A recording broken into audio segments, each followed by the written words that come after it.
like to introduce you to the family. Our mother is Christina Prater, and there are a total of 5 children. 4 of us born to Christina, and the 5th, our cousin Nicole, who was raised with us. We have 2 fathers, Daddy Kev and Daddy Joe. Their given names are Kevin Horan of Santa Fe, New Mexico, and Joseph Burke of Aspen, Colorado. We were raised between these 2 communities, along with the help of our grandparents, godparents, and extended family. We were fortunate to have a village of people caring for us. This documentary was inspired by my sister, Tessa Marie Horan, a Peace Corps volunteer. She left for the Kingdom of Tonga October of 2005. When a family member commits to this agency, in a sense, the whole family joins. At least this was the case for our family. The Pieces of a Life for Peace makes this story a tribute to what my mother considers our greatest resource, the young people of the world, who together carry the torch to inspire change.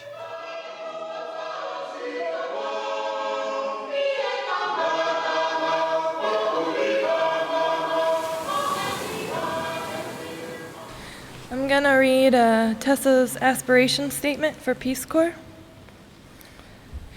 Recently, I stumbled upon Mahatma Gandhi's quote, "We must be the change we wish to see in the world." I had read this quote many times before. However, this time I was struck a bit more deeply. I don't believe that by joining this core of people throughout the world, that I alone will be the change I wish to see in the world, or that by joining, I am somehow better or more giving than others. But I do believe it is a seed for change that will grow when watered and cared for. While in service, I expect the journey to be difficult and full of many things unexpected. However, I do expect that all my ideas will be challenged. I foresee a change towards a great worldly vision. I am seeking to fall into communities and share the human quest for togetherness and simplicity. I am seeking change.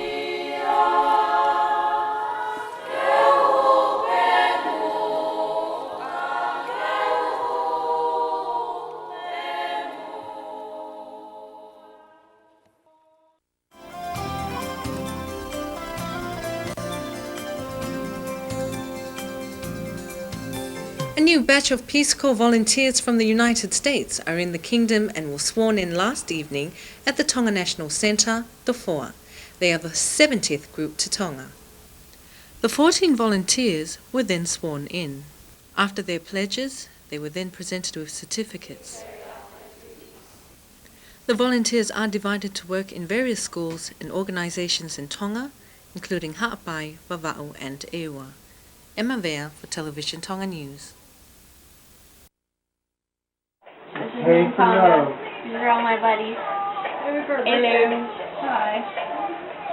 We're about to leave for our new home.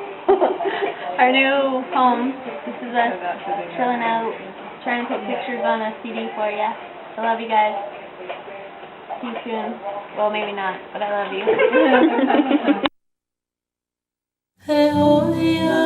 After joining the Peace Corps in October 2005, Tessa Horan left for the Kingdom of Tonga.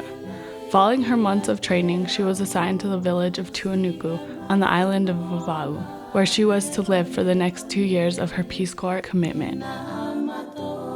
Tonga is a miniature kingdom, made up of a group of 170 islands, 45 of which are inhabited. They form a necklace in the South Pacific, just west of the international date line. With Samoa and Fiji, Tonga is the cradle of Polynesian culture. Captain Cook called Tonga the Friendly Islands, and the people are warm and giving. These are some pictures Tessa took of the Tongan landscape and people, formerly a British protectorate. Tonga gained its independence in 1970 and is now part of the British Commonwealth. There are miles of white sandy beaches fronting clear lagoons which hold some of the most beautiful and varied reefs in the world. Huge waves crash onto the coral rock, sending waterspouts 60 feet or more into the air. The limestone trilithon, built in the 13th century, is called the Ha'amonga Maui, said to have been built by the demigod since the stones are too large for a human to lift. It was the gateway to the royal compound.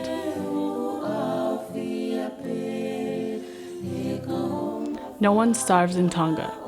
There's always a neighbor to share a meal. The Peace Corps has sent volunteers to Tonga since 1967. Though there is little real poverty in the island, shortages of teachers, especially in math and science, make it hard for Tongans to get a complete education. Tessa's degree in elementary education made her a perfect fit for the village of Tuanuku. Her students liked her immediately, and she formed a soccer team for the village youth. The term youth in Tonga refers to anyone unmarried and young. You can be 30 and still called a youth. Hello, family in America. This is Tessa from Tonga. I just wanted to say I love you guys a lot, and my two friends Sarah and Louise. Louise is holding the camera right now, are helping me out with pictures to send home. And I made you another video, but you couldn't really hear it, so we're making another one. And I just wanted to tell you all that I love you a lot and I miss you, and I'll see you soon.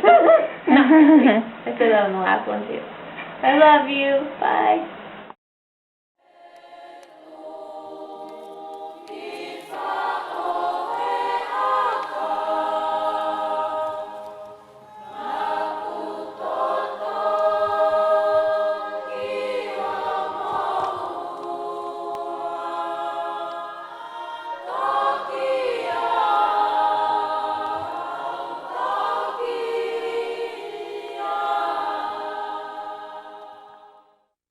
E whawhalawa atu I he aho tu site ka ua sino o whiwhininga ofa Amerika a Tessa Horan o Santa Fe, New Mexico.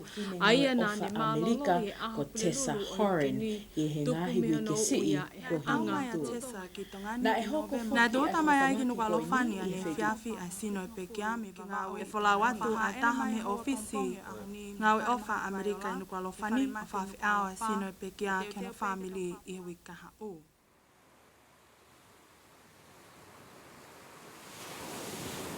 On February 1st, at approximately 2:30 a.m., the director of the Peace Corps, Gatti Vasquez, phoned with news that an accident had happened, and it was fatal. We later learned Tessa had been attacked by a shark, and the shark had taken her right leg. It hit her in the femoral artery. When that artery is severed, the longest you can live is about 1 minute. Tessa's death was devastating for her Peace Corps colleagues. In the 10 days before her body left for the U.S., they kept constant vigil over her. When they finally said goodbye at the airport in Nuku'alofa, a gaping hole was left where she had been. The grief was too much for many of them.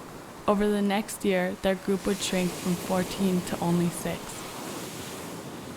Several of Tessa's friends were not honored or taken proper care of during their grieving while in Tonga. A single therapist was sent from the Peace Corps office in Washington, D.C.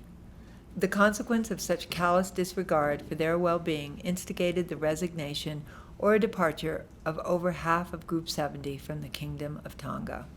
In contrast, the Tongan people, whether Peace Corps staff or friends, had a humanitarian, reflective nature.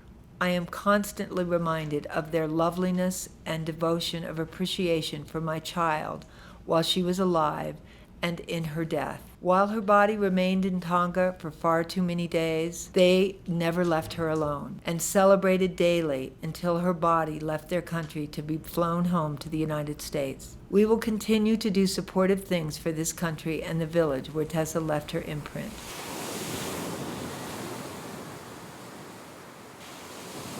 Here, the police band leads a parade in her honor. A huge memorial service was organized at a church in the capital city of Nuku'alofa.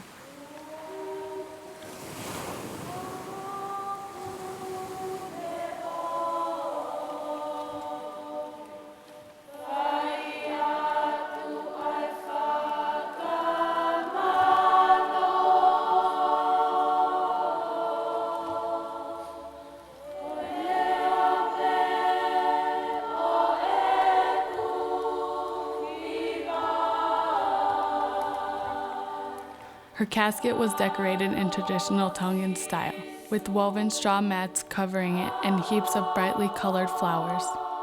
Students, friends, and members of the royal family, including Lavaka, the Prime Minister, attended. This man, Komodo, was Tessa's first host father and talking chief for Tonga's king. The friend she made in the Peace Corps will never be the same. The Tongans have woven Tessa into their legends. Her death would prove to be her destiny.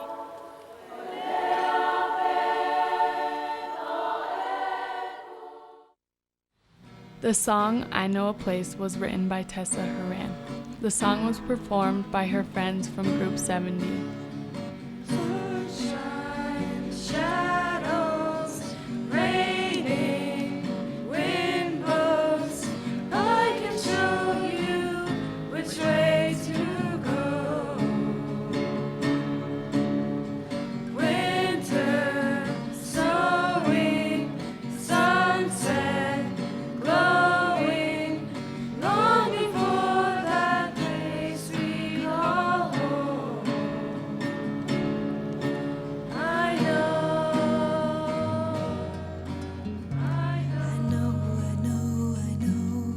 a place where we can go. I know, a place where we can go. I know, a place where we can go. Sunshine, shadows, raining, wind blows. I can show you which way to go. Winter, snowing, sunset glowing, longing for the place we call home. U.S. Peace Corps Tessa Horan departed early this morning, returning home to her family. Her departure was felt by all colleagues, friends, and everyone who knew of her. This was the last few hours last night at the Centenary Church in Nuku'alofa before the cortege departed for Fomoto International Airport. Also present was some of the students of Queen Charlotte College, as well as the Minister of Education, Dr. Tevita Palefau. Tessa's coffin was being carried out by her friends and colleagues. Tessa, 24, graduated from the College of Santa Fe in December of 2003. Her love of water and nature drew her to work as a rafting guide, ski patrol, and an organic farmer. She also served many youth as an elementary school teacher. Tessa is survived by her parents, 2 brothers, and a sister. Little girl who looked like Buddha every time she smiled. Let's make a change, that's what she said. She's everybody's child, in their ocean ways. And the February tide, singing endless prayer of hello and goodbye. Piece by piece, piece by piece, piece by piece. My name's Devin Burke, and I was blessed to have Tessa Marie Horan in my life. I remember the day we got her back from the Peace Corps. I remember seeing the wooden box she came in, and it was really dull. It was like, I don't know how to, like, it was just a wooden box. That was my sister in a box. We got to open the box that they made in Tonga, and there was beautiful fabrics around her and crafts that were made in Tonga. It was my sister. That was her vessel. It was her vessel. We got to see her vessel. I remember feeling her skin and kissing her on the forehead and realizing she's not there anymore. Like, it was her. That was her ship, and her spirit was gone. And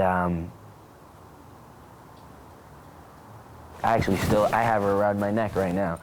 This is her ashes. Like, we all carry her ashes around with us, so she can protect us. I'm a little wild child sometimes, so I keep her to kind of, hopefully, maybe keep me safe and give me inspiration in my life and keep her close to my heart. When Anna called to ask if I would help her and 2 other women, all of us Tibetan Buddhist practitioners, do the purification cleansing ritual of Tessa's body, I was both honored and slightly daunted. But it didn't occur to me for a moment to decline. Of us 4, I was the newest Buddhist, but believed I was closest to Tessa. Not uncertainty and not being sure how we were going to react.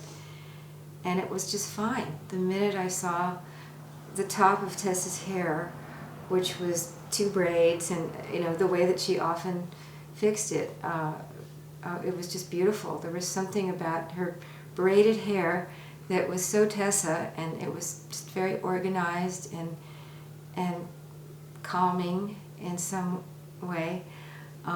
It just sort of put me at ease right away. And just seeing her face was extremely calming, and I just knew that everything was going to be all right, that this was just part of the whole picture, and nothing that she would have considered any different from just the whole continuum of life.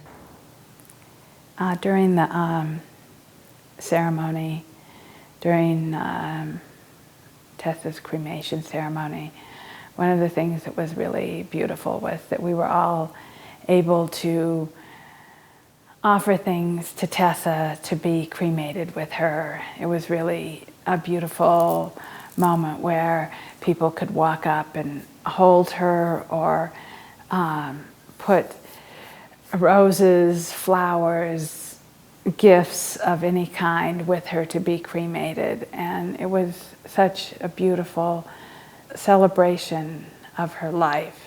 Oh, Tessa, do not be afraid of what surrounds you. Recognize all appearances to be a manifestation of your own luminous mind.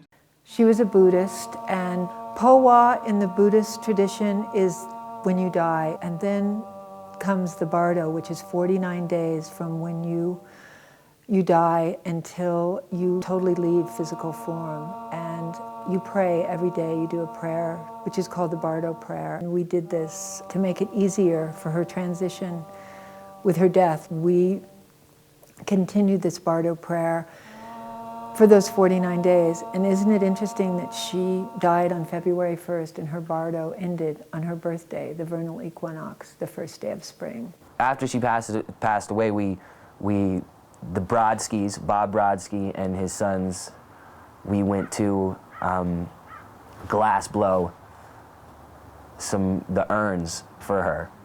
And Bob glass blew like 4 or 5 urns like to choose from.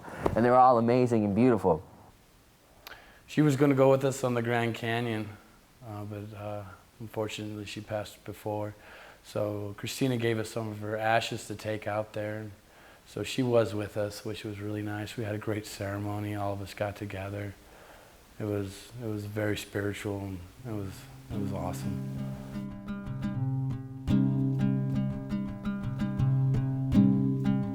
The amusing stories and jokes are told to show them that we are human and that we love what we do. All of us, lovers of nature, and especially lovers of the almighty river. And dancing by the sea. We tell them to have not fear, but respect for the wondrous beast who is wise, old, and easily angered. We float as fall leaves, going where he wants to take us, attempting to use the flow to our own advantage. The bright sun bakes us and life just watches us. The oldest beings of all sit and stare, knowing that only they can control our brother.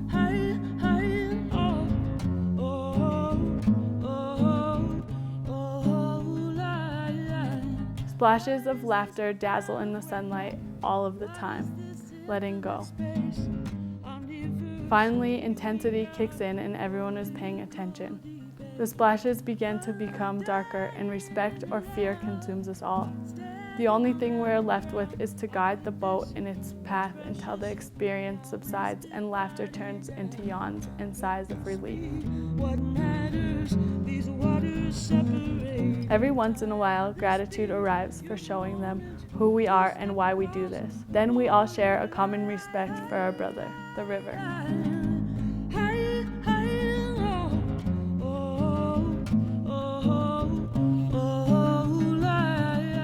The fact that we made it to Tonga and we were able to visit the site of her attack really had a lot of power. I had a vision of what Tonga was like, and not having ever been there, it was only a vision, but when I was able to experience it and put the vision to reality, it really made sense. It was a difficult trip. It was a very healing journey, like the paper said. I liked that. That was one of the things I really liked about the article that they wrote in the New Mexican, was a healing journey for us. And it was a healing journey. We had arrived at the village of Tuanuku. It was our first visit to her village. She loved little children. And after I met the children in her village, I know she was happy. Rita, I like your hair.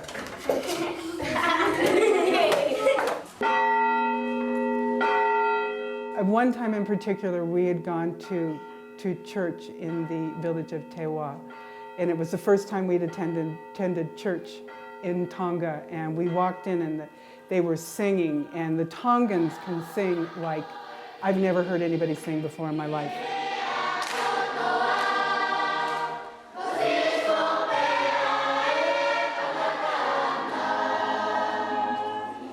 And the emotion was the emotion of wondering what Tessa felt the very first time she heard them sing.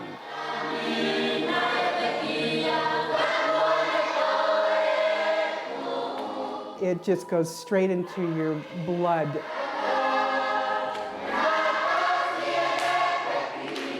To me, it was like straight out the top of my head, like angels. It was one of the first times we really realized that we were footprinting Tessa. We were doing what she did. We're walking down the road to where Tessie's house was. Oh my God, oh yeah, no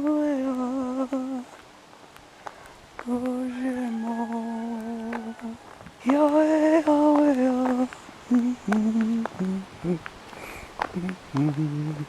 Hi, how are you? This is Tessa's house. Nice little house.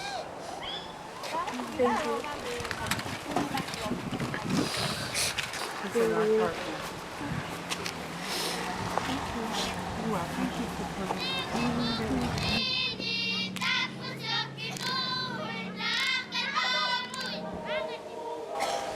There's Tessie's school.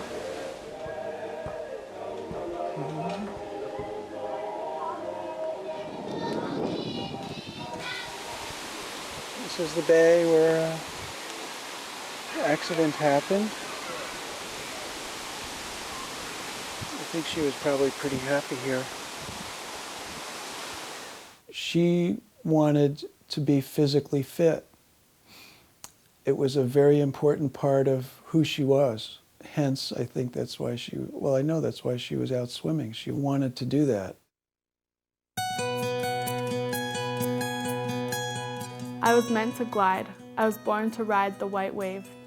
I have been shown to fly, and fly I will, from the blue at dawn until the setting rays glisten through the lovely treetops. Can you feel my softness underneath my rough, calloused hands? Do you know my longing? I am at peace to see white waves of passion find their way into me. I am ready to expand my goals and enjoy moments of defeat. I am blue in the mountain's mist. I am white with happiness for their beauty. They watch me fly my way through this life, ever living, ever skiing, ever being. I will continue to seek out the white wave of passion. It cycles itself, it is a lifestyle, it is a water cycle. It was just her nature to be outdoors and to be part of the nature of the world. Her passing is kind of reflective of that, of how she was taken by the ocean and kind of by the nature that she loved so much. This was Tessa when she was on the ski team. She was a great little skier. We were both on the race team, and she might be a little bit faster, and she'd always give me grief, and me her, but it was an amazing experience growing up, because we just had such a lovely family, and even coming from a very unique, different family with having two fathers, with two different sets of fathers, but one mom, and one just beautiful life where we all grew and played out on the ranch. This is a picture from when she was on the ski patrol. This is Tessa, which is in the magazines. This is the Santa Fe rafting picture here. And this, I don't remember. Oh, this was a picture that a few years ago when Tess was working up on the farm up in Las Trampas. I would oftentimes come down to the barn in the morning, and Tessa had a flute, and she would be sitting on the bench near the barn, the side of the barn, and there were a couple songs that she had composed or that she played to the goats in the morning, as if she were like serenading them, and they were very beautiful. And I'll probably never forget, hearing, even up from the house, you could hear the flute playing. When Tessa died, I had never really confronted death or thought about grief. And so as an artist, my way of healing was to make art and do a piece. And so I decided that I would create 3 portraits. I like to paint with oils. I used pictures from the Peace Corps, so they were very recent, and had painted parts of her face on these blocks and then assembled them. And Christina had given me some of Tessa's childhood blocks. And so it was really exciting to have a piece of her history to be incorporated into these portraits. I remember one time when I was visiting Venice, and I had visited Exie and Devin at their home, and Devin was so cute, he came running up and he said, "Look, I got a tattoo." And Devin's tattoo was so amazing. It was this heart on his wrist, similar to what Tessa has right here. And I guess she and Devin had been experimenting with tattoo ideas. And so his really tied in with her logo, and that's kind of, here's a picture of it. And this was something that's been on all of her cards. We call it her logo. It was great too, because the tattoo that she had on her wrist, Christina and her god sister and her godmother and Scott, her boyfriend, all went out to go get it tattooed on their wrist. And I think it was the first time Christina left the house to go anywhere. And so it was really special for them all to get that same mark that Tessa had, and to have, just another part of her live with them forever.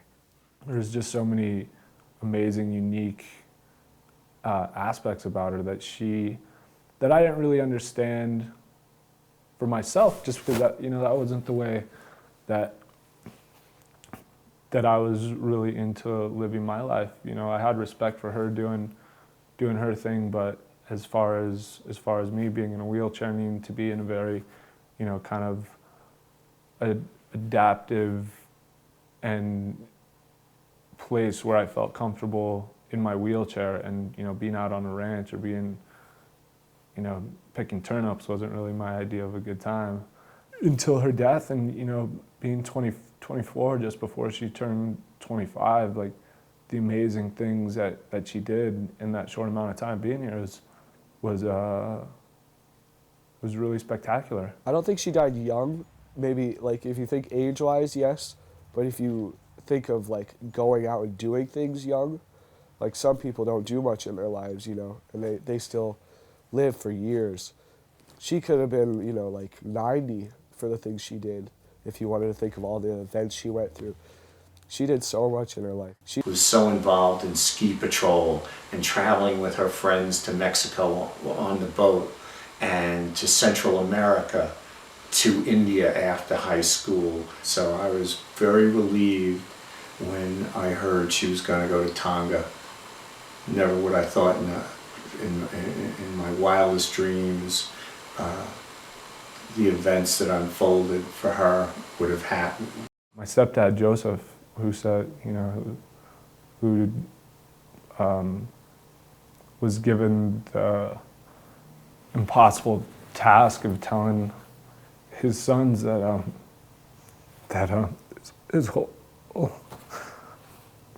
that his oldest daughter had passed away. And so it became a real emotional time after that. Tessa was the first big death and first real loss in my life, and same with a lot of people in my family. For me, my whole world had been turned upside down, and for all of my close friends, my boyfriend, everybody, my roommates up in California, everything was still the same for them, except for me being a different person. And it was hard, and I lost a lot of friends because of it, but now my relationships with the people who stayed with me and who helped me through it all have become so much stronger and are really beautiful. Many of Tessa's friends have gone through great changes in their lifestyles since Tessa's death. Noah Morris, a ski buddy of hers, made a commitment to sobriety and is now a Bikram yoga instructor. Her gift to me on her birthday was my rebirth. I just knew it. That was it. I had told myself, I should change for her, not even for my own sake anymore, just for her sake. If she's gone, I have to replace her. I have to replace a wonderful person in the world, knowing that that's possible, that I could be, good like that. And that was the beginning of the new me. One of my concerns is that somehow in trying to remember her and grieve for her and honor her, that we idealize her too much, and that wasn't her. She was a real person. She had some faults. She could be crabby, she could get moody, she could be very impatient. But that's what made her real. Just we all have those characteristics, and she fought against that and most of the time overcame it. My first crush on a girl was on Tessa, and I thought she was so pretty. We had some passions that we shared, which were skiing and rafting, and that's when I really got to know her. Just on the ski hill, taking runs with her and hitting up the powder with her and hitting the waves on the river and talking about those cool runs down the river and how we could have done things differently or what scared us. And after her memorial service, I was filled with lots of energy because it was just a powerful, moment. And I had her pin that we had all gotten, and she had her turquoise earrings and everything. I came up with this song. Your soul will never be far from home. It came from where the Anasazi roams. New Mexico girl, turquoise is in your soul. It's in your soul. It's in your soul. It's in your soul. In your soul. And I think of you every time I think of home.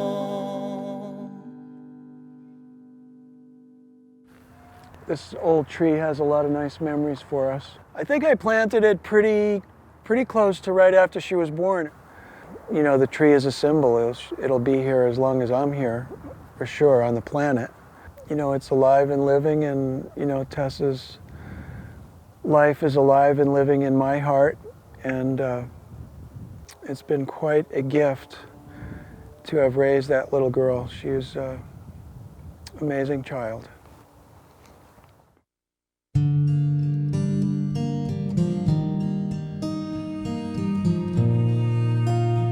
She is the most beautiful woman in the world.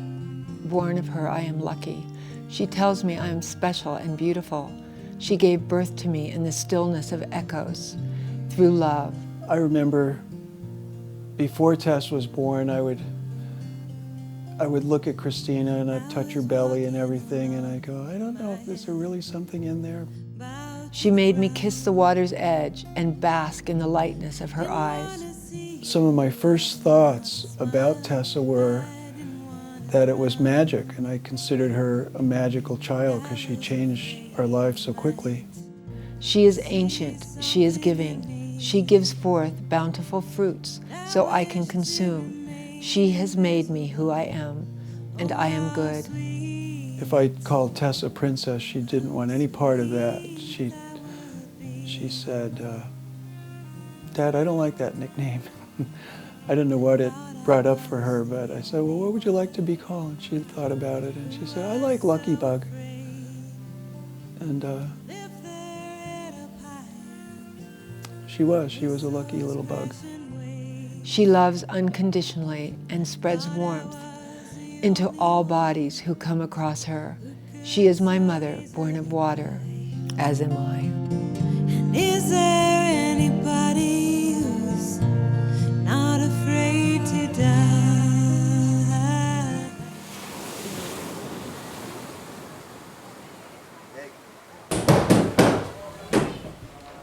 3 days before Tessa died, she sent an email telling us all how much she wanted to build a library in this village, Tuanuku, where she was living, because there were no books available for the villagers.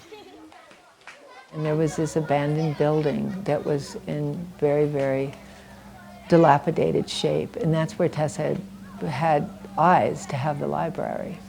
And we had books that we brought with us, books that were shipped from New Zealand and Australia with the help of her Peace Corps colleagues. And we got there and we brought the money and put the energy and sat down and made a plan. And so that's how we were inspired to do the library. Tessa gave us that message and asked us to help her, and so we completed the project in her honor after she died.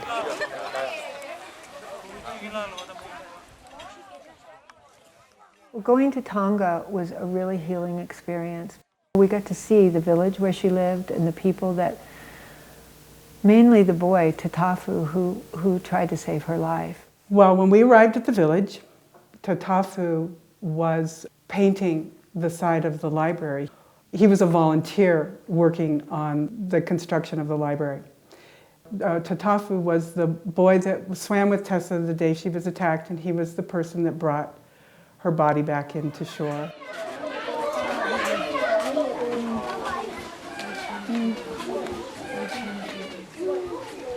Thank you. They did an interview with Tatafu and they sent it to us. And there was a translator, and basically when he knew that Tess had been struck by a shark, he was very torn about whether to swim to her or swim back because he was scared.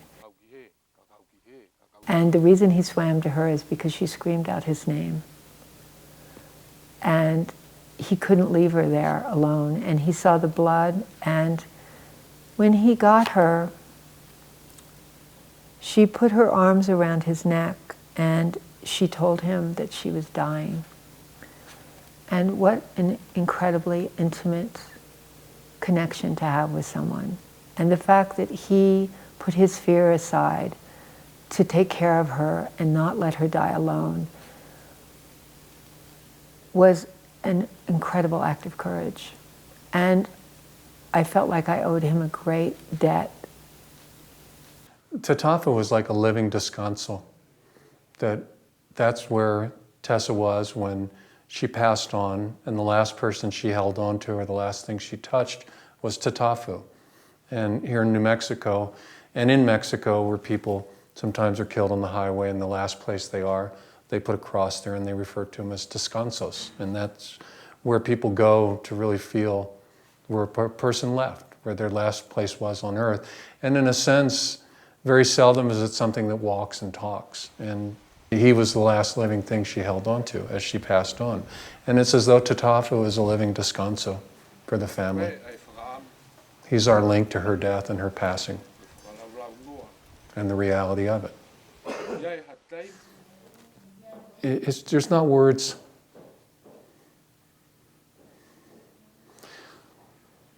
there's really, excuse me, there's not words that can explain it, the terrifying events that they were, and to put ourselves in that picture and to really visualize it, being there in the water, red water, dying, and having someone brave enough to swim out into that water who knew what was going on, and to let that person hold on to you and provide that support and strength. First of all, it's a terrifying thing. The other thing, it's such an act of bravery. It's phenomenal. You know, I kind of felt like for as long as I knew her, she was really on a tight timeline. When we were sailing, we were on an island called Shark Island, and we took a picture of her next to this little white church that had a cross.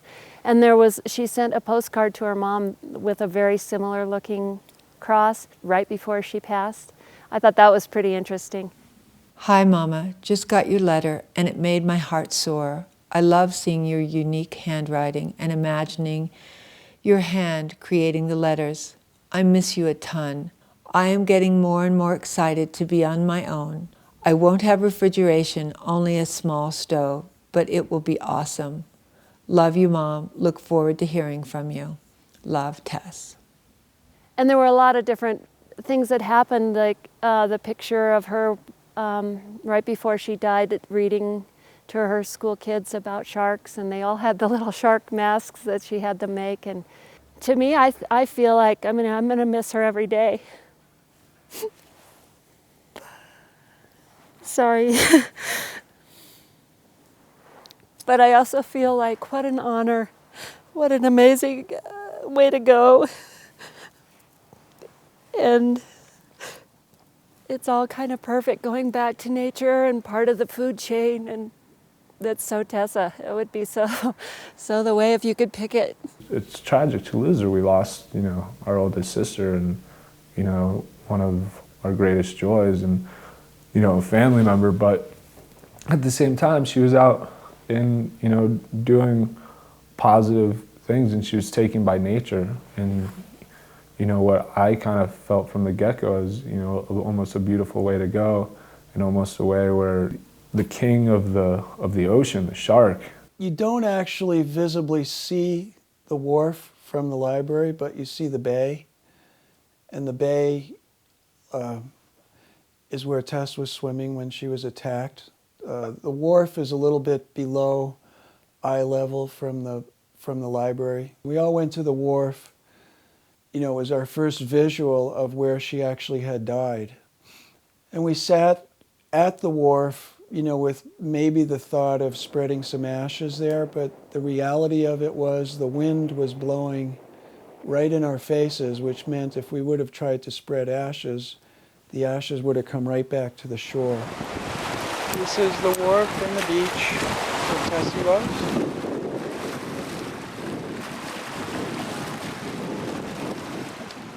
This is a Nalgene bottle, and Tessa was, of course, really involved with the river and sports, and she always had this bottle with her. It's wrapped in a cloth that was blessed by the Dalai Lama.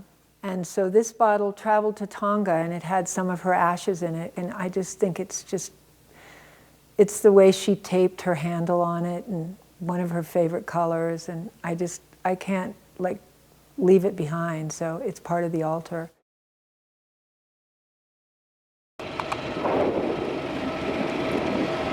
Since we hadn't been able to do the ashes, Christina and Peggy asked the owner of our hotel, who actually owned a boat, Robert Bass, about the possibility of sailing on his boat. Christina and Peggy asked him if it would be okay for him if we went past the Tuanuku village and spread her ashes out in the sea off the coast a little bit, and he was totally in favor of that, and he actually even helped provide some flowers to make the event occur. He collected flowers in these coconut baskets and made it really nice for us. I miss your warm embrace. I miss the smile on your face. I miss you. Where did you go?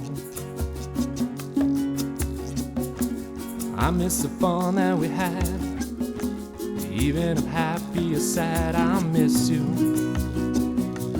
Where did you go?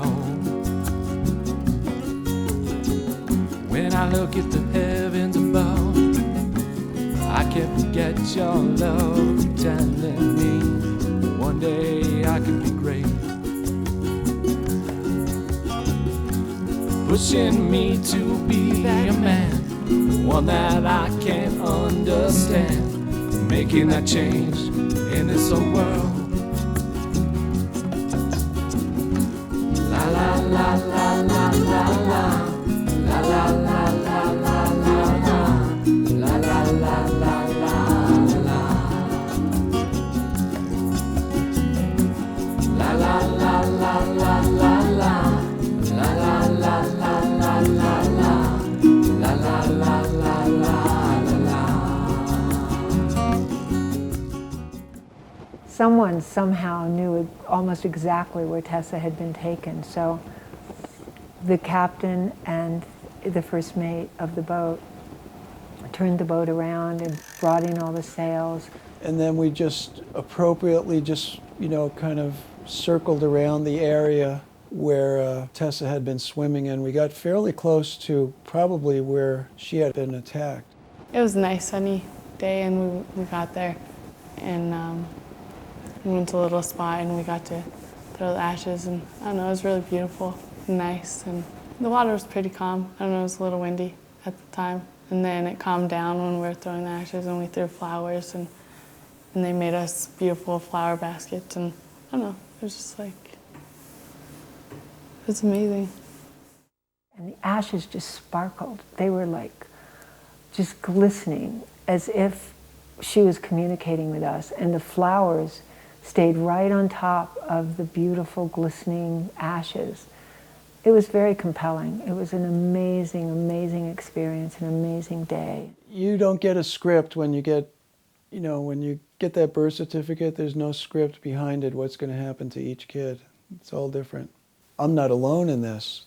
Other families and other people go through a lot also. If we were able to read in advance, we might not take the job. The thing that's missing is you can't touch them. You can't see them. You can't watch how they live and love and interact. That's what makes it so difficult for parents when they lose children. It's not the natural order of things. Things look a lot different than they did before it happened. Because before it happened, there was a natural order. And then after they happen, there is no natural order. The natural order is that anything may happen at any given time. And you have to be ready for that, which means you have to be ready for things to be different, or maybe to not be the way you thought they were going to be. Being a mother to my children has been the most fortunate, incredible, awesome thing that I will ever do in my life. There's nothing comparable to it. So it is pretty beautiful to see how from daughter to mother, the soul can transfer, the spirit can transfer this energy. How the mother has become now the perpetuator of the daughter, which when mother and daughter are alive, the daughter very often keeps on carrying the work. But in this case now, because Tessa has decided to go, the time was done, she has done her work on the planet, the mother carries the work and bring it to the world now. It's pretty remarkable. It's pretty much a miracle. There's only one corner of the world you can be sure of improving, and that is your own self. And then it says, love, Tessa. We would like to help her and us continue her work of making a difference in the world. We came to realize with surprise that the Tongan ambassador and the National Tongan Society in the United States had never met Tessa before, and yet they arrived in New Mexico with at least 8 people in tow to commemorate and give condolences to Tessa. This young woman had become a part of the folklore in this small country of 100,000 people and was honored as such.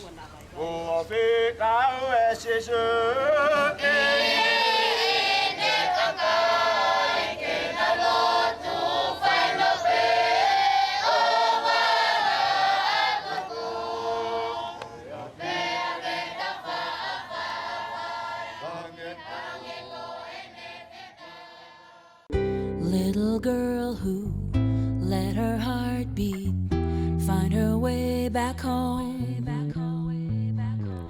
Letting go is not so easy when you're all alone. The